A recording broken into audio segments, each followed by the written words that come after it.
Hi students, welcome to Standard Education Academy. I am Khan sir. Today I am going to deal with the subject called business law. Yes, BCom final year का बहुत important subject है ये business law.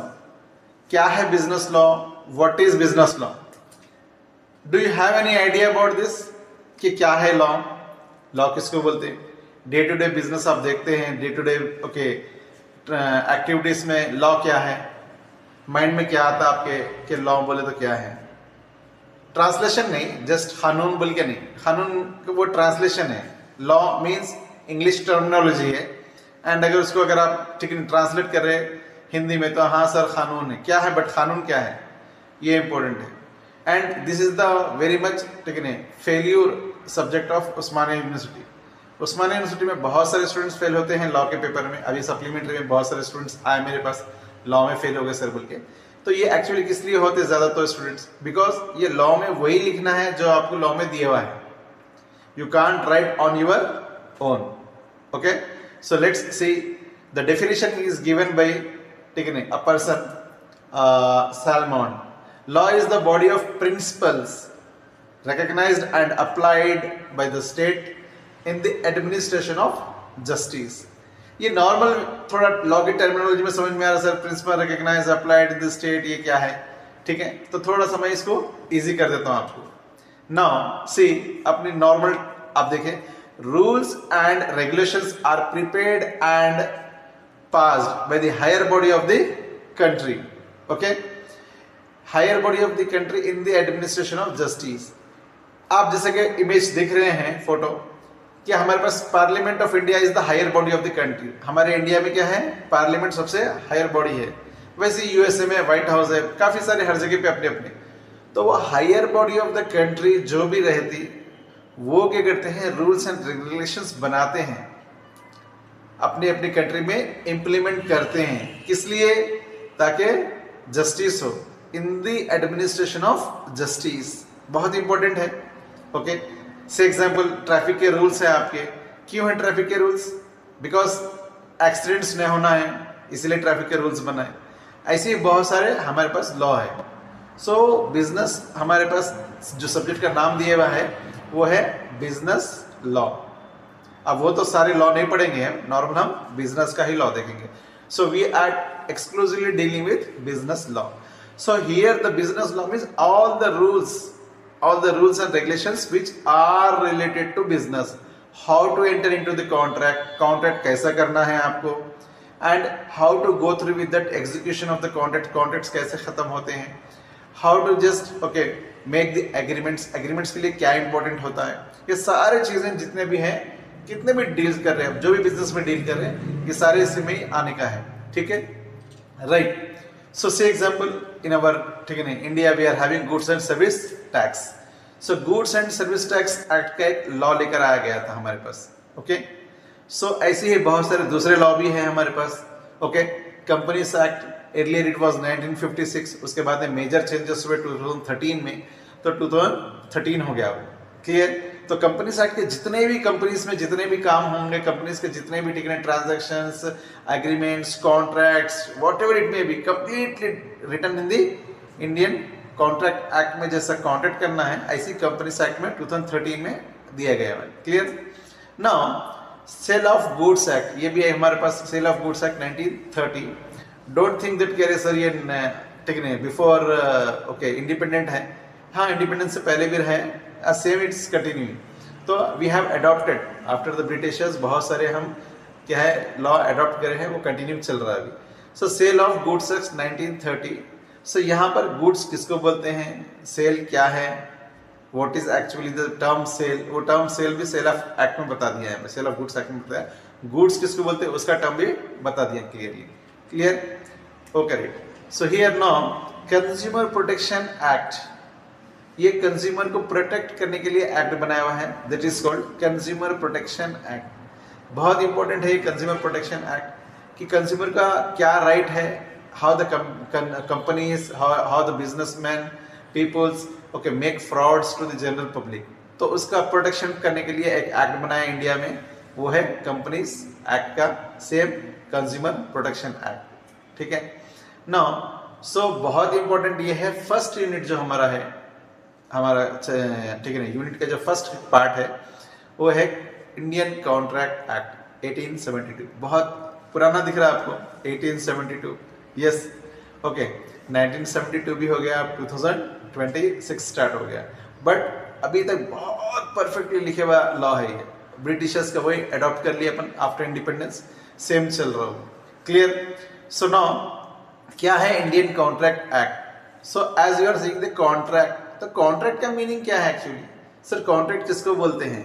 So clearly you are seeing on this, a contract is an agreement. Contract क्या है? एक agreement है, enforceable by law.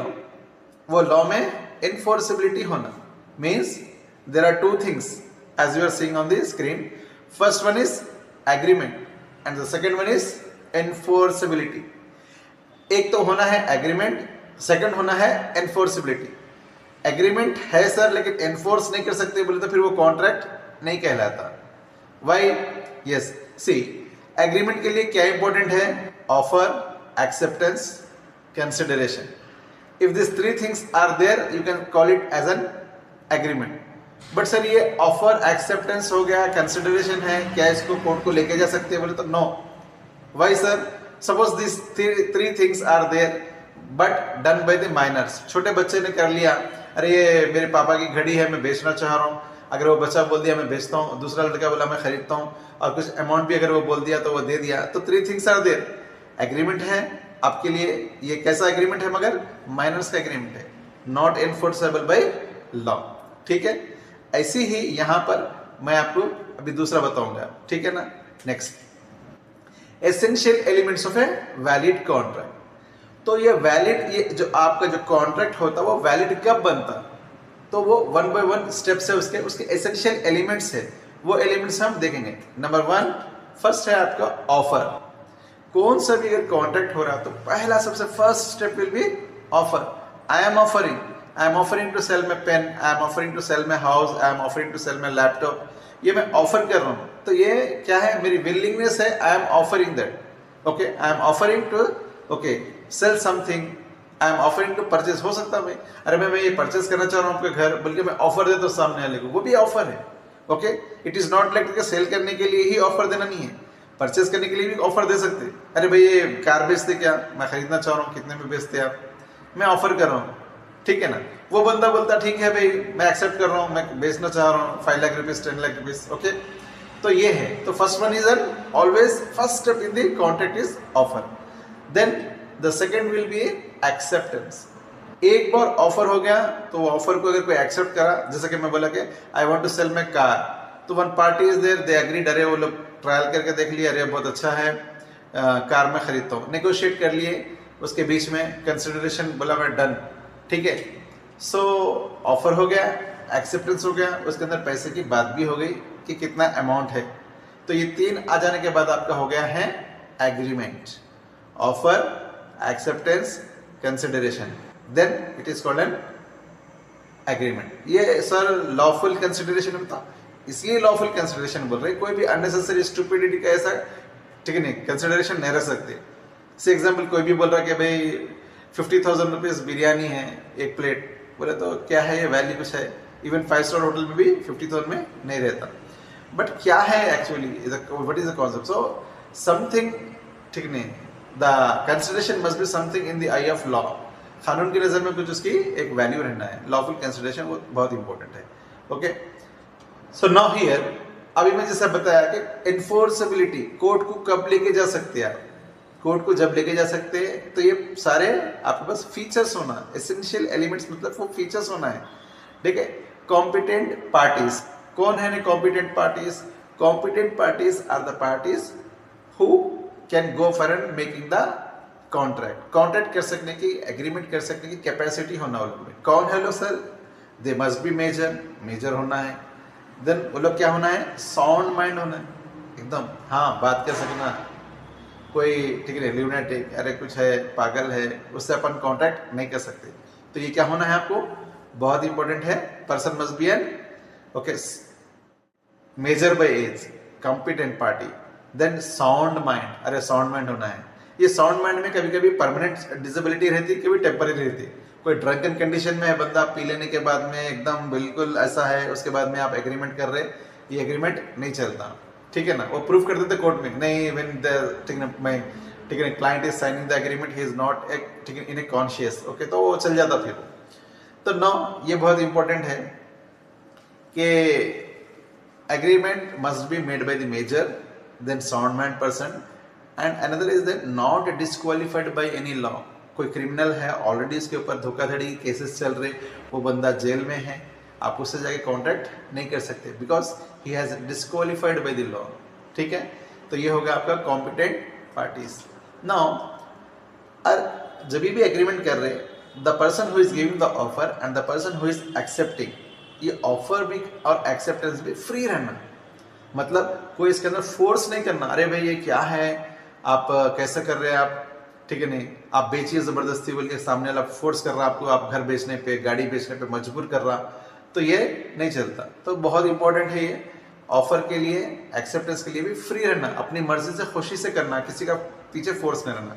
Sir कैसा बोलते सर इसको, फोर्स क्या है, तो फोर्स में ये आता है, ठीक है नहीं, when the consent is said to be free if it is free from यानी coercion, that is a legal term है वो, coercion means physical force, किसी के हाथापाई, अरे ज़्यादा अगर होशियारी करा, अगर नहीं बेचा तो मैं टांगा तोड़ देता हूँ, ठीक है, वो करा देता हूँ, उठा लेता हूँ, ज़्यादा कम भरती हुई तो मर्डर करा देता हूँ, ऐसा करते, यानी ये डराना धमकाना ऐसा करना, इसको बोलते हैं coercion। तो ये फिजिकल फोर्स यूज करते हैं।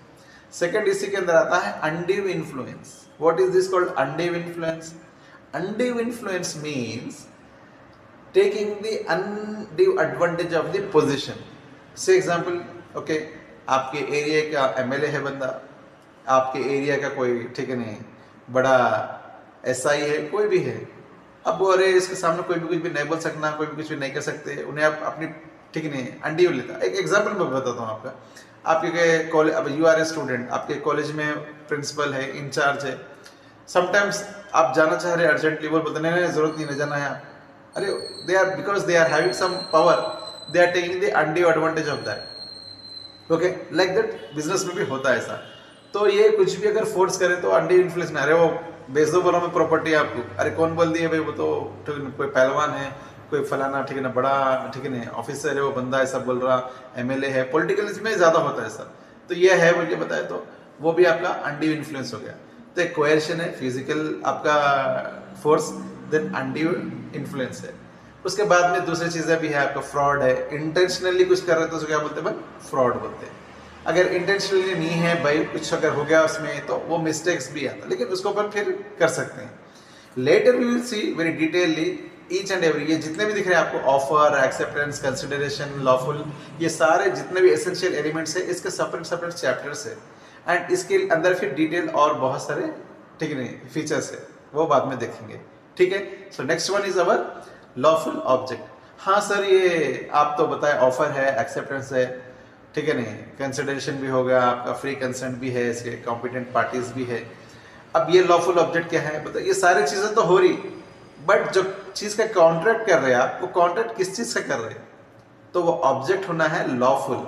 Means say example, in some states liquor is ban, हाँ थोड़े हमारे पास स्टेट में, इंडिया में लिकर बैन है। से एग्जाम्पल, जैसे कि एक कुछ मूवीज वगैरह में बताया आपको, अरे भाई लिकर बैन है तो चोरी छुपे बेचते वो लोग, because that is unlawful object, वो अनलॉफुल है, वो वहां पर नहीं बेच सकते आप। रिसेंटली अगर अपने पास देखें तो बिहार है, बिहार में क्या है, लिकर बैन है, बट यहाँ पर हमारे पास तेलंगाना में चलता है।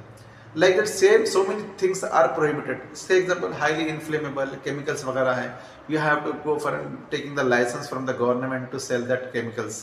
So अगर वो नहीं करते हैं तो that is also unlawful, और थोड़े और restricted items है। Say example, जैसे कि मान लीजिए कोई weapons है, कुछ है, can you go through with that, easily make the trade with that? No, आप नहीं कर सकते आप। Why? Because unlawful है वो। So object must be lawful. Clear? So our next is that, okay, agreement not expressly declared as void. India में कुछ ऐसे एग्रीमेंट्स एक्सप्रेसली डिक्लेयर करके क्लियरली बता दिया एक्ट में कि ये अनलॉफुल है, मीन्स वॉइड है।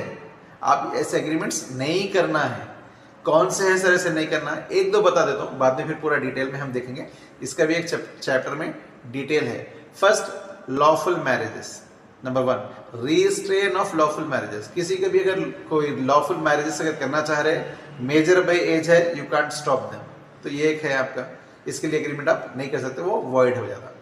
जैसे सेम, ठीक है, लॉफुल ट्रेड, कोई बंदा है अगर ट्रेड करना चाह रहा, लॉफुल ट्रेड करना चाह रहा, बिल्कुल करने देना उसको। आप उसको नहीं बोल सकते अरे भाई मेरे होटल के बाजू में आप होटल क्यों खोल रहे, मेरे कपड़े की दुकान के बाजू में आप क्यों खोल रहे, आप कहीं पे भी जाके करिए, बोल के ऐसा उसको रुका नहीं सकते आप। क्यों? बिकॉज लॉफुल ट्रेड है, करने देना उसको। अगर उसको करने के लिए अगर आप एग्रीमेंट बना रहे, वो एग्रीमेंट ही नहीं बनता, means agreement not declared as void. Void agreement मतलब वो वॉइड अब इनिशियो, शुरू से ही क्या रहता, वो वॉइड है, तो वो एग्रीमेंट ही नहीं बनता, कॉन्ट्रैक्ट ही नहीं बनता, तो उसको कोर्ट को लेके जाने का क्वेश्चन भी नहीं आता। Clear? So next is our okay, intention to create legal relations. ये बहुत इंपॉर्टेंट है, intention to create legal relation. Sir ये सारी चीजें तो हो गए, ये सारे चीजें तो हो गए, बट यहां पर क्या है, इंटेंशन ही नहीं है। से एग्जाम्पल दे सके, होता है ऐसा, से 2 फ्रेंड्स है, 2 फैमिली मेंबर्स है, ओके, 2 ब्रदर्स, वो ऑफर कर दिया, एक्सेप्ट हो गया, सब हो गया, ये है वो सब सारी चीजें हो गई, कार बेचने की बात हो गई थी, तो ये बंदा बेचता बोला, वो खरीदता बोला, अमाउंट बोला, दोनों भी ठीक है, एबो 18 है, दोनों भी बात कर लिए, सारी चीज़ें हो गए, और वो वॉइड भी नहीं है, कर सकते हैं एग्रीमेंट।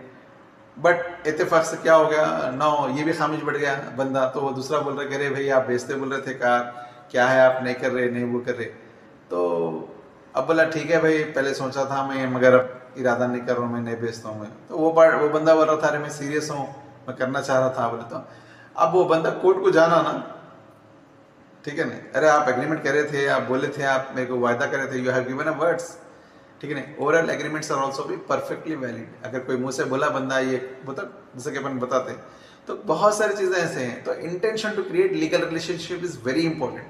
कल को कोई पार्टी अगर बदल गया, कल को कोई पार्टी बोला कि अरे भाई मेरे को नहीं करना है ये, बोले तो नहीं, आप नहीं कर सकते, तो ये सीरियसनेस होना इंपॉर्टेंट है। ये एक केस लॉ, बहुत मशहूर केस लॉ है, इसके लिए मैं बता देता हूँ आपको। बाल्फर वर्सेस बाल्फर, मिस्टर एंड मिसेस बाल्फर का केस लॉ है इसके लिए, ठीक है, मिस्टर एंड मिसेस बाल्फर का केस लॉ है। क्या है सर ये केस लॉ में, बोले तो इसमें क्या होता है, हस्बैंड क्या करता है, अपने वाइफ को बताता है कि ठीक है मैं जाऊँगा अब्रॉड जाके कमाऊंगा, जैसे कि अपने पास से भी जाते लोग इंडिया से बहुत दूर अब्रॉड में जाके कमाते, तो बंदा बोलता कि ठीक, बंदा बोलता मैं जाऊँगा बाहर, जाने के बाद मैं आपको एवरी मंथ आपको 500 पाउंड्स भिजाऊंगा। तो बोलते ठीक है, वो बंदा जाता, वहाँ पर जॉब करता, उसको वहाँ पर कुछ प्रॉब्लम्स फेस होता, वो पैसे नहीं भिजा सकता। अब यहाँ पर इसकी वाइफ क्या करती, जाके सूट फाइल कर देती, ठीक है नहीं, कंप्लेंट, पुलिस कंप्लेंट, वो कंप्लेंट जाती कोर्ट में। कोर्ट में जाने के बाद में पूरी डिटेल में वो बड़े बड़े लॉ मेकर्स देखते हैं, क्या है ये, क्या है, क्या तो भी चल रहा है, तो पूरा केस स्टडी करते हैं, भाई क्या बात थी, ऑफर भी करे थे, एक्सेप्टेंस भी करे, सारी चीज़ें हैं, ये है क्या बोल के देखे। बाद में वो लोग रिजेक्ट करे उसको रिजेक्ट करे, ये बेसिस पे बोल के रिजेक्ट करे कि दिस इज योर पर्सनल, आपका घर का है ये, and it is not any intention of creating the legal relationship. ये कोई लीगल रिलेशनशिप में कानून के अंदर नहीं आता, ठीक है। आ रही बात समझ में आपको? जैसे कि से एग्जाम्पल, यूर डैडी, आपके डैडी भी बोले होंगे अरे ये बर्थडे पे मैं आपको गिफ्ट लाता हूँ बोल के, अगर वो बर्थडे पे गिफ्ट अगर नहीं लेकर आए तो आप बोले कि ठीक है आप इंटरमीडिएट पास कर लीजिए, आपको गाड़ी दिलाता हूँ, आप ग्रेजुएशन पास कर लीजिए, आपको गाड़ी दिला देंगे, लैपटॉप दिला देंगे। अगर नहीं दिलाए तो अरे आप बोले थे ना, सीरियसली बोले थे दिलाते बोल के, बोले तो वो सीरियसली कितना सीरियस है वो इंपॉर्टेंट है। वो जब will not create any legal relationship. Same से एग्जाम्पल, अपने पास कोई एमएलए है, एमपी है, वो बोले कि ठीक है आपकी इनाग्रेशन में आते, हम लैक्स एक्सपेंडिचर करके इनाग्रेशन के लिए रेडी अप करें, उनकी हेल्थ ख़राब हो गई या कहीं वो दूसरे मीटिंग में बिजी हो गए, अगर वो नहीं आ सके तो फिर कैसा करेंगे? अगर वो नहीं आ सके तो फिर प्रॉब्लम ये हो जाती कि हम जाके सूट फाइल कर सकते क्या? नहीं कर सकते, ठीक है, बिकॉज वो सोशल है, सोशल इन नेचर है, लीगली उनको एनफोर्स नहीं कर सकते। ओके ना, right. So next, okay, certainty of terms. कुछ टर्म्स ऐसे होने चाहिए एग्रीमेंट के अंदर जो सर्टेन है, अनसर्टेन वर्ड्स नहीं रहना, ठीक है। इसके ऊपर भी केस लॉ है, हर एक के ऊपर केस लॉ है, ऊपर भी थे वो ऑफर, एक्सेप्टेंस, कंसिडरेशन, सबके ऊपर केस लॉ थे, लेकिन मैं नहीं बोला, वीडियो बहुत लेंदी हो जाती बोल के, ठीक है। तो सर्टेनिटी ऑफ टर्म मीन्स कैसा है सर, ये सर्टेनिटी ऑफ टर्म क्या है, मतलब ये सर्टेनिटी ऑफ टर्म में ये है कि अब से एग्जाम्पल में बता रहा हूं, एक केस लॉ है, ओके। वो केस में क्या होता, सेटिस्फाई का वर्ड लिखता हो बंदा, we will give the job to you, you do 1 month work with us, आप हमारे साथ 1 महीना काम करिए, इफ वी सेटिस्फाई विल, ठीक है, मेक यू परमानेंट एम्प्लॉय। अगर 1 महीना अगर आप जॉब करेंगे, सैलरी आपको देंगे, अगर सेटिस्फाई होंगे हम आपके, ठीक है, सर्विसेज से, तो आपको हम परमानेंटली रख लेते, ये बोल के वो बंदे को बोलते। अब वो बंदा 1 महीना पूरा full time complete hard work करके जॉब करता, 1 महीने में इनका थोड़ा काम जो था वो निकल जाता, उसके बाद में वो लोग बोलते no we have not satisfied with your work, please leave बोल के छोड़ देते। अब ये बंदा बोलता कि मैं डबल ड्यूटी करा, डबल काम करा, इतना हार्ड वर्क करा, और मेरे को ऐसा बोल रहे हैं, मेरे को कोर्ट को जाता। अब वो सेटिस्फाई का वर्ड लिखे वहां पर, टर्म क्या था एग्रीमेंट में, क्या लिखे हुआ है, if we satisfy we will make you permanent. अब वो बंदा बोलता है भाई मैं सेटिस्फाई नहीं हुआ, आप कितना भी काम करे होंगे, मैं सेटिस्फाई नहीं हूँ। तो सेटिस्फाई का मीनिंग कोई सर्टेन नहीं है, किसी को 10,000 रुपीज देते भी सेटिस्फाई नहीं होता, किसी को 10 करोड़ भी दे तो सेटिस्फाई नहीं होता। तो ये क्या है, सेटिस्फेक्शन का जो टर्म है ये अलग है। इसीलिए आप लोगों को भी लॉ की नॉलेज अच्छी होना चाहिए, फ्यूचर में अगर आप भी एग्रीमेंट्स कॉन्ट्रैक्ट्स बनाए तो अपने फेवर में बनाने के लिए अच्छा सा, ठीक है, नॉलेज रख सकते हैं, ठीक है। So and the next one is possibility of performance. हाँ, ये भी जरूरी है कि बंदे के पास कुछ भी अगर है तो वो पॉसिबल है ना करने के लिए, पॉसिबिलिटी ऑफ परफॉर्मेंस। इम्पॉसिबिलिटी है तो वेस्ट है। से एग्जाम्पल जैसे कि मान लीजिए थोड़ी देर के लिए, अब इम्पॉसिबिलिटी, बहुत टाइप की इम्पॉसिबिलिटी है, नेक्स्ट आगे चैप्टर में हम डिटेल में देखेंगे। This is the short video I have made, okay. What is this, ठीक है, possibility of performance. So possibility of performance means suppose example, possible if I am saying, if one person is saying के there must be 2 parallel lines, वो 2 parallel lines को cross करो बोल रहे, कैसा कर सकते हैं, अगर आप 2 पैरेलल लाइंस को क्रॉस करना चाह रहे, अगर पैरेलल लाइंस क्या रहेंगे, कंप्लीटली पैरेलल रहेंगे, अगर वो क्रॉस हो रहे तो पैरेलल नहीं रहते, पैरेलल है तो क्रॉस नहीं होते, ये है क्या पॉसिबिलिटी है, नो नॉट एट ऑल। कुछ केस लॉस ऐसे भी है इसमें कि भाई डेड बॉडी है, उसको आप, ठीक है, जिंदा कर दो, पॉसिबल है, not at all, okay. So please go through with this. एक शॉर्ट वीडियो मैं आप लोगों के लिए बनाया था कि लॉ एक्चुअली बोलते किसको बोल के, बहुत डिटेल में ये रिकॉर्ड करे हुए वीडियो